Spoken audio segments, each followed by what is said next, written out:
Ustavno sodišče, zadnji branik zakonitosti v Sloveniji, izdalo takšno odločbo, ki je državljane Republike Slovenije zaščitilo proti brutalnim posegom vlade v to področje in se takšno razsodbo, kot je danes Ustavno sodišče naredilo na tem zakonu nepremičnine, ki ga je razveljavilo, je tudi jasno znak, kaj si mislimo in kaj tudi Ustavno sodišče misli o delu te vlade.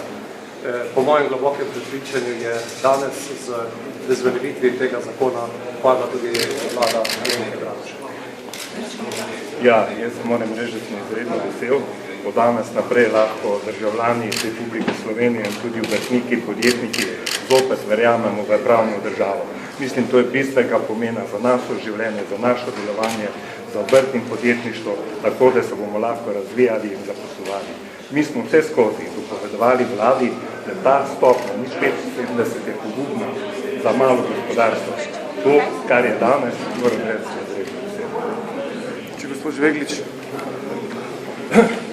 Ja, lepo pozdrav sem skupaj.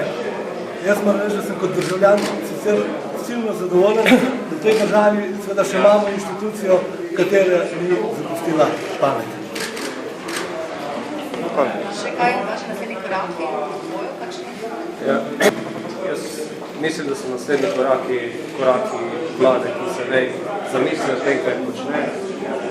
To, kar jim je v 14 dneh dalo zaupnico 80.000 ljudi, je sedaj te vladi dala zaupnica tudi Ustavno sodišče. To mislim, da je sedaj na vlada in policija, da razmislijo o svojih manirah in tudi o